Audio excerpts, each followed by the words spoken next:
6 месяцев родители Милек не подозревали о наличии у ребенка какого-либо заболевания, пока на ежемесячном осмотре у педиатра врач не сообщила, что пришли результаты анализа крови, который показал критически низкий уровень гемоглобина.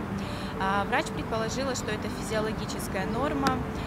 Были выписаны лекарства, которые начала принимать Милек тут же. Через какое-то время был сдан контроль крови, однако результаты не улучшились.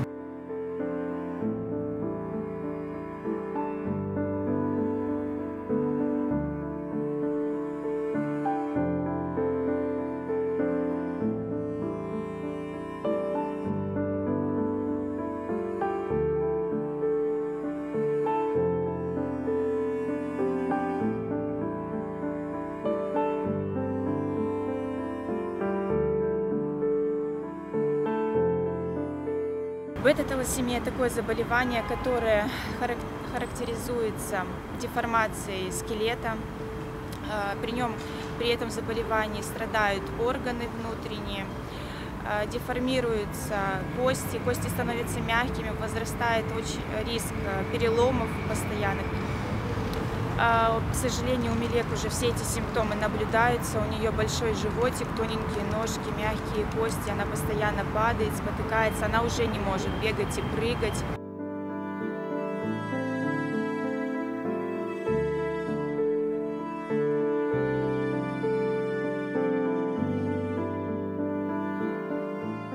Она просто вот такая слабенькая постоянно, у нее наблюдается бледность кожи, синенькие губки. Она хочет часто, она немножко поиграет, потом идет ложиться, отдохнуть ей хочется.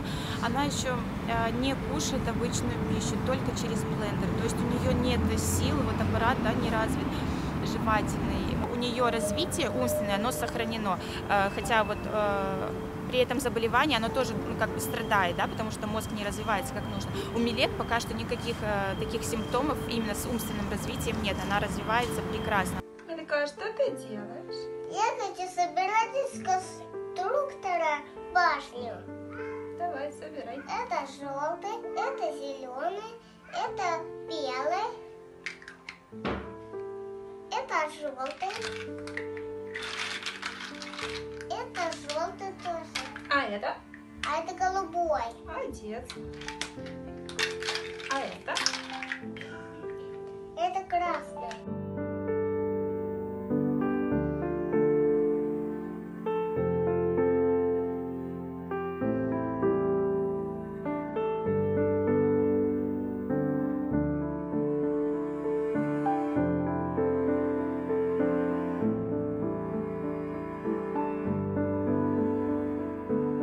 Конечно, родители продали все свои ценные вещи, съехали со съемного жилья и отправились в Турцию.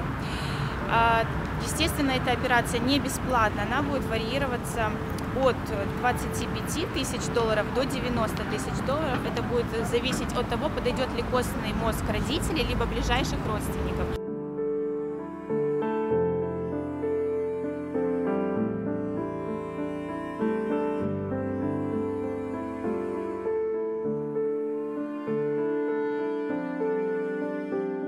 По прогнозам врачей, после операции, после реабилитации все будет отлично, все будет прекрасно.